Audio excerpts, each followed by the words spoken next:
എല്ലാവർക്കും ഗിരീഷ് സാറാണ്. നമ്മൾ +1 വർക്ക് എനർജി പവർ 6ാമത്തെ ചാപ്റ്റർ ലാസ്റ്റ് ടോപ്പിക്കാണ് motion elastic collision in 2 dimension. Elastic collision in 2 dimension. 1 dimension ഒക്കെ നമ്മൾ വളരെ ഡീറ്റെയിൽഡ് ആയിട്ട് നേരത്തെ നിങ്ങളുടെ വീഡിയോ നോക്കിയാൽ കാണാം, നമ്മുടെ വീഡിയോ നോക്കിയാൽ കാണാം, വളരെ ഡീറ്റെയിൽഡ് ആയിട്ട് പഠിപ്പിച്ചിട്ടുണ്ട്.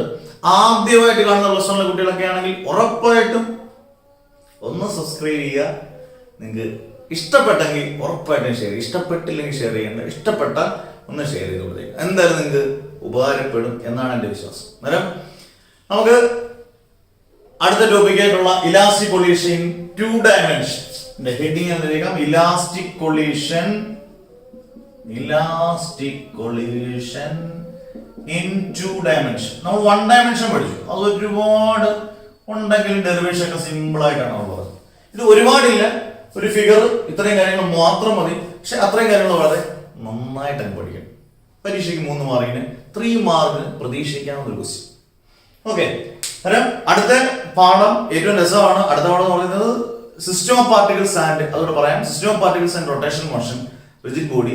ഏറ്റവും +1 ഞാൻ ഇംപ്രൂവ്മെന്റ് ക്ലാസ് എടുക്കാൻ തുടങ്ങുമ്പോഴും എല്ലാ കുട്ടികളും ഏറ്റവും കൂടുതൽ ടഫ് ചാപ്റ്റർ സാർ ഇത് ആദ്യം പഠിപ്പിക്കും അങ്ങനെ ടെൻഷൻ ആണ്. അത് പഠിപ്പിച്ചിട്ട് നിങ്ങൾക്ക് എടുത്ത് നോക്കാം. +1 ഇംപ്രൂവ്മെന്റിലെ system of particles and rotation motion ഏറ്റവും ഈസി ആയിട്ട് പഠിപ്പിച്ചു തരും, അടിപൊളിയായിട്ട് പഠിപ്പിച്ചു തരും, അടിപൊളി നോട്ട്സും തരും. നിങ്ങളത് മാത്രം പഠിക്കുക. അത്രയും ഒരു അധ്യാപനം ഞാൻ ഗ്യാരണ്ടി തരും. ഓക്കെ, അന്നേരം നമുക്ക് സ്റ്റാർട്ട് ചെയ്യാം. Elastic collision in 2 dimension. എന്താണ് ഈ 2 ഡയമെൻഷൻ? 2D അല്ലെ, ഷോർട്ട് എഴുതുകയാണെങ്കിൽ 2D എന്നല്ലേ എഴുതും. 2 ഡയമെൻഷൻ. 2 ഡയമെൻഷൻ എന്ന് പറഞ്ഞാൽ അവിടെ 2 ആക്സിസ് വേണം. ഒരു ഗ്രാഫ് വരയ്ക്കുമ്പോൾ ഒരു എക്സ് ആക്സിസ് ഉണ്ട്, വൈ ആക്സിസ് ഉണ്ട്. ഇത് എക്സ് ആക്സിസ് ആണെങ്കിൽ ഇങ്ങോട്ട് തന്നെ നമുക്ക് എക്സ് ഡാഷ് എന്ന് വിളിക്കാം. ഇത് വൈ ആണെങ്കിൽ ഇങ്ങോട്ട് താഴോട്ട് വേണമെങ്കിൽ വൈ ഡാഷ് എന്ന് പറയാം. അത്രേ ഉള്ളൂ. അതായത് 2 ആക്സിസ് വേണം 2 ഡയമെൻഷൻ. അത് ആദ്യം അങ്ങ് മനസ്സിൽ ക്രിസ്റ്റൽ ക്ലിയർ ആക്കിയേക്കുക. ഏതൊക്കെ ആക്സിസ് ആണ്? എക്സ് ആക്സിസും വൈ ആക്സിസും. എക്സ് ആക്സിസ് ഉണ്ട്, വൈ ആക്സിസ് ഉണ്ട്. ഇനി നമുക്ക് തുടങ്ങാം. അന്നേരം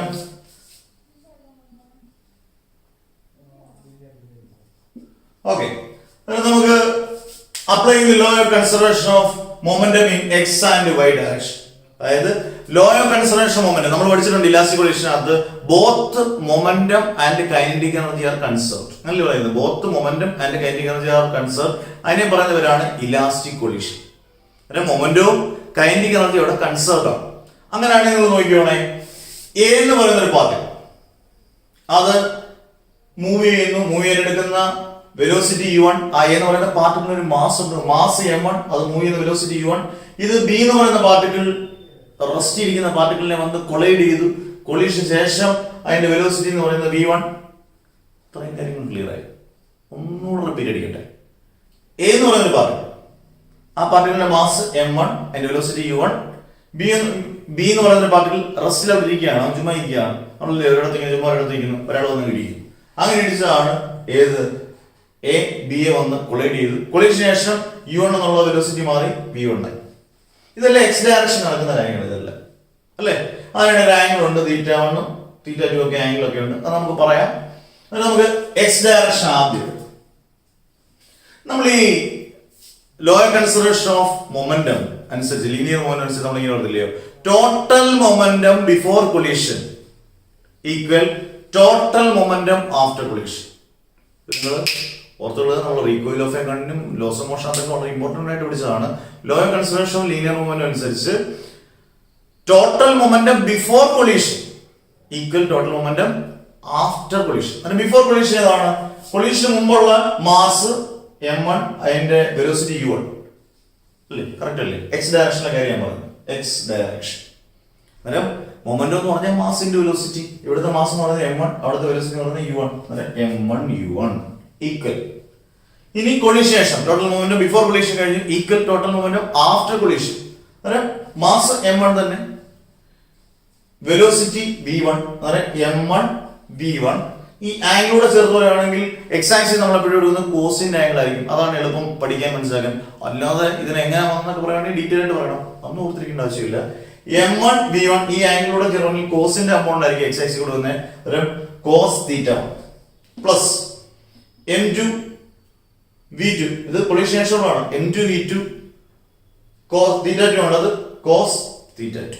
എന്തുകൊണ്ടാണ് പ്ലസ് എന്ന് എഴുതാനുള്ള കാരണം? രണ്ടും ഒരേ എക്സ് ഡയറക്ഷൻ, ഒരേ ഡയറക്ഷൻ ആണ്. തരം കൊളീഷൻ ശേഷമുള്ള m1 v1 cos theta 1 m2 v2 cos theta 2. Equation പഠിച്ച് കിടിലേ super X direction. Total momentum before collision equal total momentum after collision. അത് തന്നെ നമുക്ക് y ഡയറക്ഷൻ കൊടുക്കാം. y ഡയറക്ഷൻ ഇതാ y ഡയറക്ഷൻ. y ഡയറക്ഷൻ കൊടുക്കുമ്പോൾ നിങ്ങൾ ഇങ്ങോട്ട് നിങ്ങൾ നോക്കണം, ഇങ്ങോട്ട് നോക്കുകയോ വേണ്ട, ഇങ്ങോട്ട് നോക്കിയാൽ എന്നിട്ട് തന്നെ നിങ്ങൾക്ക് മനസ്സിലായല്ലോ ടോട്ടൽ മൊമെന്റം ബിഫോർ കൊളീഷൻ ഇല്ല, ടോട്ടൽ മൊമെന്റം ആഫ്റ്റർ കൊളീഷൻ മാത്രം എടുക്കാം. പിന്നെ ബിഫോർ കൊളീഷൻ എവിടെ അതുകൊണ്ടാണ് 0 എഴുതിയിരിക്കുന്നത്. ആഫ്റ്റർ കൊളീഷൻ നമുക്ക് നോക്കാം.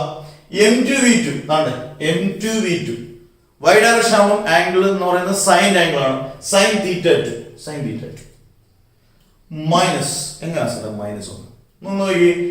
ഇതിനൊരു പ്രത്യേകത y ആക്സിസ് മുകളിലോട്ടും താഴോട്ടും ഉണ്ട്, നമ്മൾ ഈക്വൽ ആൻഡ് ഓപ്പോസിറ്റ്, അതുകൊണ്ടാണ് അവിടെ ഒരു മൈനസ് സൈൻ വന്നത്. Minus m1 v1 y direction എപ്പോഴും സൈനും x ഡയറക്ഷൻ എപ്പോഴും കോസും കൊടുക്കുക, സൈൻ തീറ്റ. ക്ലിയർ? ഈ രണ്ടെണ്ണം പഠിക്കാനുള്ള ഒരു പാട് മാത്രമേ രണ്ടെണ്ണം പഠിക്കുന്നു, മനസ്സിലാക്കി പഠിക്കും. എപ്പോഴും ഓർത്തിരിക്കേണ്ട principle of law of conservation of linear momentum. Total momentum before collision is equal total momentum after collision. അത് വെച്ച് എക്സ് ഡയറക്ഷൻ വൈ ഡയറക്ഷൻ ഓർത്തിരിക്കാനുള്ള ടിപ്പ്. എക്സ് ഡയറക്ഷൻ ആണെങ്കിൽ കോസിന്റെ ആംഗിളും വൈ ഡയറക്ഷൻ ആണെങ്കിൽ സൈൻ ആംഗിളും. വൈ ഡയറക്ഷൻ വരുമ്പോൾ എപ്പോഴും ടോട്ടൽ മൊമെന്റം ബിഫോർ കൊളീഷൻ കാണത്തില്ല, ആഫ്റ്റർ കൊളീഷൻ കാണും. ഇത്രയും ഓർത്തിരുന്നാൽ അത് രണ്ടെണ്ണം എഴുതിയാൽ നിങ്ങൾക്ക് ഇത്രയും എഴുതുന്നതിന് 2 മാർക്ക് കിട്ടാം, 3 മാർക്കാണ്. അത് കഴിഞ്ഞിട്ട് apply law consideration of kinetic energy. അത് തന്നെയാണല്ലോ total kinetic energy before collision is equal total kinetic energy after collision. ഏതെങ്കിലും ഒരു ഡയറക്ഷൻ കണ്ടുപിടിച്ചാൽ എക്സ് ഡയറക്ഷൻ വൈ ഡയറക്ഷൻ. ഞാനിപ്പോ എക്സ് ഡയറക്ഷൻ എടുക്കുക, എങ്ങനെ എഴുതാം? എന്നാലും എക്സ് ഡയറക്ഷൻ ഒരു ഇമ്പോർട്ടന്റ് ആംഗിളും എടുക്കണ്ട, കൈനറ്റിക് എനർജി എടുക്കും, മൊമെന്റത്തിൽ മാത്രം ആംഗിൾ എടുത്താൽ മതി. കൈനറ്റിക് എനർജി എടുക്കുമ്പോൾ എന്ത് അവോയ്ഡ് ചെയ്യും? ആംഗിൾ അങ്ങ് അവോയ്ഡ് ചെയ്യും. നിങ്ങൾ ഇതിനകത്ത് ആംഗിൾ ഒന്ന് അവോയ്ഡ് ചെയ്തിട്ട് കൈനറ്റിക് എനർജി പറഞ്ഞേ. കൈനറ്റിക് എനർജി എന്തോ ഹാഫ് എം വി സ്ക്വയർ അല്ലേ, half m1 v1 square equal half m1 v1 square, angle അങ്ങ് അവോയ്ഡ് ചെയ്യും, plus half m2 v2 square. Correct എഴുതി നോക്കി, half m1 v1 square equal half m1 v1 square, angle avoid ചെയ്തു, plus half m2 v2 square. ഇനി നമുക്ക് ഇതിന് വെട്ടിക്കളണ്ടാക്കി വെട്ടിക്കളന്ന് നോക്കിയാൽ മതി. Half m1 v1 square is equal, ഇവിടെ രണ്ടിടത്ത് ഹാഫ് ഉണ്ട്, കോമൺ എടുക്കാം, half into m1 v1 square plus m2 v2 square. ഹാഫും വെട്ടി, ബാക്കി m1 v1 square equal m1 v1 square plus m2 v2 square. Final equation. ഇത് രണ്ടെണ്ണം ഓർത്തിരുന്നാൽ ഇത് എളുപ്പം. ഇതിനകത്ത് ഏതെങ്കിലും ഒന്നിനകത്തോട്ട് കൈനറ്റിക് എനർജി അങ്ങ് അപ്ലൈ ചെയ്യുക. ഹാഫ് എം വി സ്ക്വയർ എന്ന് എടുക്കുക, ആംഗിൾ അങ്ങ് അവോയ്ഡ് ചെയ്തേക്കുക. ഇത്രയേ ഉള്ളൂ elastic collision in 2 dimension. Diagram is very very important. Diagram വളരെ ഇമ്പോർട്ടൻറ്റ്. ഡയഗ്രാം നന്നായിട്ട് നിങ്ങൾ സെൻട്രൽ പേജിൽ വരയ്ക്കുക, എന്നിട്ട് ബാക്കി താഴോട്ട് ഇക്വേഷൻസ് ഇടുക. അന്നേരം ഈ ചാപ്റ്റർ അടിപൊളിയായിട്ട് ഫിനിഷ് ചെയ്യും. കുറേ ക്ലാസ്സുകൾ എടുത്താണ് ഞാൻ ഫിനിഷ് ചെയ്തത്. എനിക്കിത് ഒരു 1.5 മണിക്കൂർ ഉണ്ടെങ്കിൽ എനിക്ക് ക്ലാസ് ഇമ്പ്രൂവ്മെന്റ് എടുത്ത പോലെ 1.5 മണിക്കൂർ ഉണ്ടെങ്കിൽ ഞാൻ ഈ ക്ലാസ് എടുത്തരും. അന്നേരവും നിങ്ങൾ സ്പീഡ് തോന്നിക്കത്തില്ല, ഫീൽ ചെയ്യത്തില്ല. അത് നമുക്ക് റിവിഷൻ സമയം മുന്നോട്ട് എടുക്കാം, ഇല്ല അപ്പം നിങ്ങൾ കറക്റ്റായിട്ട് ക്രീം പോലെ ഇങ്ങനെ പഠിച്ചു പോകും. പഠിക്കുന്ന കുട്ടികളൊന്ന് ഷെയർ ചെയ്ത് കൊടുക്കുക, അവരോട് നന്നാകട്ടെ. അധ്യാപനം എനിക്ക് സന്തോഷം, കുറേ കുട്ടികളിലേക്ക് അത് ഷെയർ ചെയ്ത് പോകുമ്പോൾ എല്ലാവരും കാണട്ടെ, എല്ലാവരും പഠിക്കട്ടെ, അങ്ങനെ ഒരു അന്നേരം ഇതിൻ്റെ ആപ്ലിക്കേഷൻ ക്വസ്റ്റ്യൻസ് ഉണ്ട്. അത് കഴിഞ്ഞിട്ട് ഞാൻ പട്ടാന്ന് പറഞ്ഞിട്ട് ഞാൻ നിങ്ങൾ വേറെ പേരും ടീച്ചർ അടുപ്പിച്ച് കണ്ടിന്യൂസ് ആയിട്ട് പ്ലസ് 1 ക്ലാസ് ഇടാത്തതിന് കാരണം പ്ലസ് 1 പരീക്ഷ ഇപ്പം എന്തായാലും ഇല്ല, മാർച്ചിലില്ല, എന്തായാലും ജൂണിൽ എന്താ ജൂൺ മിഡാവായിരിക്കും. അന്നേരം നമുക്ക് അത്രയും സമയമുണ്ട്. ഞാൻ എന്തായാലും 1 മാസമെങ്കിലും മിനിമം നമ്മുടെ കുട്ടികൾക്ക് വേണ്ടി എന്തായാലും 1.5 മാസം ഞാൻ റിവൈസ് എന്താ ചെയ്ത് തന്നിരിക്കും. ഗിരീഷാണ് പറയുന്നത്, വേറൊന്നുമില്ല, ഞാനാണ് വാക്ക് പറയുന്നത്. 1.5 മാസം റിവൈസ് ചെയ്ത് കണ്ടീഷനായിട്ട് നിങ്ങൾ കൊടുക്കും. നിങ്ങൾ കറക്റ്റായിട്ട് കണ്ടീഷനായിട്ട് അങ്ങനെ പഠിച്ചോ. ആപ്ലിക്കേഷൻ ക്വസ്റ്റ്യൻ കഴിഞ്ഞിട്ട് ഏറ്റവും പാടെന്ന് പറഞ്ഞാൽ എപ്പോൾ നിങ്ങൾ നോക്കിക്കണം, ഏറ്റവും മണി പോലെ നമ്മൾ ഈസി ആയിട്ട് തന്നെ എടുക്കും. Thanks sorry. Bye bye, see you. Okay വാ.